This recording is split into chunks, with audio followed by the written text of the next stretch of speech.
Hello everybody, you got your channel BF4. Today I'm playing Battlefield 4. I am going to be doing the patch notes for you guys for the March 25th, 2014 update on PlayStation 4, Xbox 360, PlayStation 3, and well, it would be on Xbox One, but they delayed the patch for some reason. I think that they're trying to work out some kinks on it. So there's not a patch note as far as I know for Xbox One, but there are for the other three consoles. So we've got that. They're essentially all the same thing. So yeah. If you're kind of new to Battlefield, which I don't know why you would watch a patch notes video on Battlefield if you're just now getting into it. But as you guys know, there will be some server lag, just a bunch of lag issues for the first couple of days. I'd say for a couple of days at max. Probably by the end of tomorrow, the 26th, the lag issues will be kind of sorted out as everybody is still updating to the new server and everything. So I am playing Conquest Large on Lost Islands. I start off the game pretty well, I'd say, and then we drop off and ultimately lose at the end. So let me go ahead and get started into these patch notes real quick. There's a decent amount, so they're not incredibly long, but it's not too bad. So here we go, and I will also be linking these in the description, or putting them in just the description, I should say. Here we go. General fixes. Screw that up already off the bat. Off to a great start. Alright. General fixes. General stability improvements. When haven't we heard that phrase before? Fix for a crash that could occur when players were customizing vehicles. Fix for an issue in the rush game mode where the end of round screen would always indicate that there were 60 minutes left of the game. Fix for an issue where the splash damage for IFV shells, helicopter rockets, and mortar rounds was unable to destroy deployed equipment. Fix for an issue that could cause the quad bike to explode when it hit indestructible objects. Fix for an issue that would cause sniper rifles to display too much bloom when aiming in snowy conditions, especially the areas outside of Operation Locker. Fix for an issue where the ECM would sometimes fail to jam incoming missiles. Shorten the takeoff distances for jets to match the length of the runways in second assault maps. Fix for going above ceiling exploits in Operation Metro. That was already an issue from Battlefield 3, which that sucks. But it seems like they fixed that. I don't know why they didn't fix that before, but moving on. Fix for a new MAV riding exploit. Fix for kill camera jittering or strobing sometimes if colliding with otherworld objects or terrain. Fix for soldiers getting catapulted when walking on steep surfaces. In the netcode category, which everybody keeps talking about, and I honestly don't know too much about, here are some of the fixes. There's a fix for an issue where the kill camera would display the incorrect killer. So hopefully that should all be fixed by now. That happened to me a lot. Fix for an issue where the kill card won't show up when playing on servers which have the kill camera turned off. Fix an issue where other soldiers would appear to fire in the wrong direction when turning quickly. That happens in Call of Duty a lot. It happens in a lot of multiplayer online games just because of lag input and latency and stuff like that. Fix for weapons firing twice or not at all in some instances. Fix for an issue where explosions didn't do any damage to infantry and vehicles that were outside of the combat area. Fix for an issue where late joining players wouldn't correctly experience Levolution events on Paracel Storm and Flood Zone. Fix for an issue that could cause packet loss in the progression category. Added gold battle packs as rewards for class service stars, allowing players that have reached the max rank to continue earning new battle packs. Under the weapons and gadget tweaks, Increase the damage of the normal buckshot against targets with body armor. Reduce the vertical recoil of the M4 and M16A4 to give these burst fire weapons a tighter burst accuracy in their mid to long range roll. Reduce the side to side and first shot recoil of the G36C.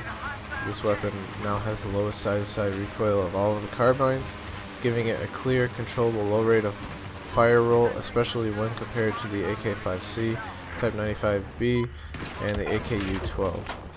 Tweaked the detonation time of the 40mm LVG so it bounces less before going off. The maximum damage has, however, been reduced to 80, like the RGO. Reduce the number of how many 40mm HE and LVG rounds players can carry from 4 to 3. Increase the time it takes to get new 40mm round from ammo boxes. The time is longer for the HE and LVG grenades and shorter for utility grenades like the smoke and the flashbangs. Grenade tweaks increase the time it takes to get new RGO impact, V40, M84 flashbang, and M18 smoke grenades from ammo boxes. That kind of contradicts the last one, but I think what they did was they increased the time for like bigger grenades and shortened the time, but they increased the time overall. So in reality, they didn't really do anything to like tactical grenades, but whatever. Since the player now carries more of these grenades, the resupply delay needed to be longer to prevent grenade spamming. Vehicle tweaks significantly improve the suppression from mounted vehicle weapons, including miniguns, heavy machine guns, light machine guns, and all shells types for armored vehicles. Aircraft tweaks further reduce the repair rate for the scout helicopters and transport helicopters, significantly increase the damage of the transport helicopter miniguns. Thankfully, I've been waiting a while for that.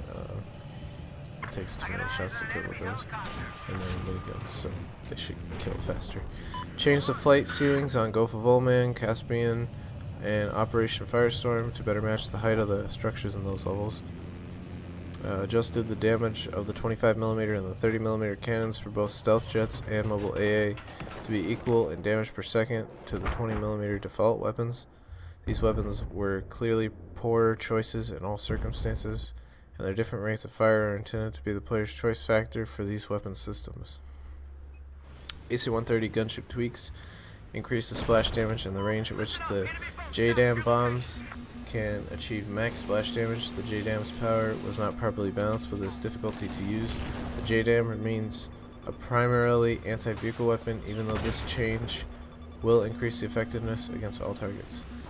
Increase the accuracy and direct hit damage of the AC-130 40mm cannons. 40mm cannons can now be used to fire in pinpoint shots in 2 to 3 round bursts, enable them to provide accurate fire on infantry and vehicle targets.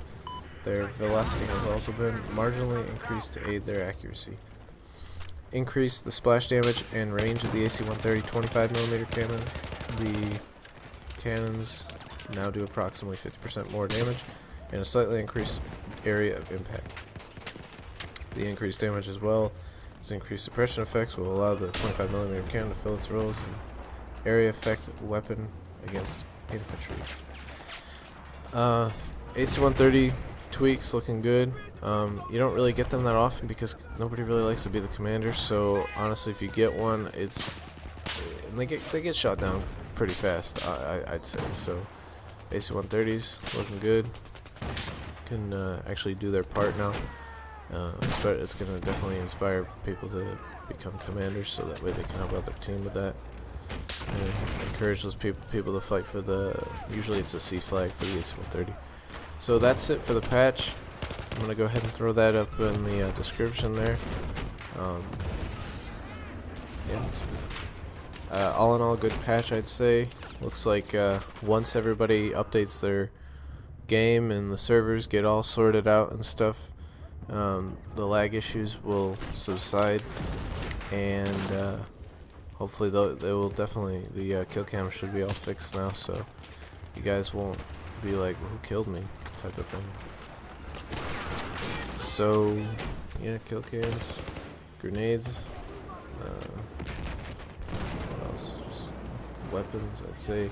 I'd say for the most part they are trying to help the player out a little bit here, and I'd say that they're on the way to, or it's doing a good job so far. I mean, I've only played one game since this patch, so we're just kind of testing everything out here. Also, I noticed that the last patch note I did, which came out earlier in March, more stuff was added to it at a later time. I honestly, I don't know why they did that. Maybe they just didn't add everything in, or maybe they did something. But there was more stuff. So I'm going to be checking from time to time to see if there's any other things that they add. So, yeah. And if they do between now and the next patch, I'll just put those patch notes maybe in a separate video, or yeah, that's probably what I'll do. Because yeah, that's what I'm gonna do. What else? Honestly, I mean, I've only played this one map, Lost Islands, at the point of this recording, but I'd say they put it together really well. For DICE just knows how to make maps. I don't know. As opposed to Call of Duty maps, DICE knows what they're doing.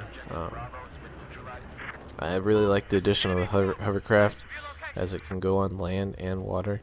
So it's kind of like an all-terrain sort of quick vehicle, as opposed to like having to use the Amtrak on the in the like the amphibious vehicle, the one with the explosive grenade shells or whatever, or an LAV, which everybody seems to take. But the hovercraft's simple. You can bring 2 people with you.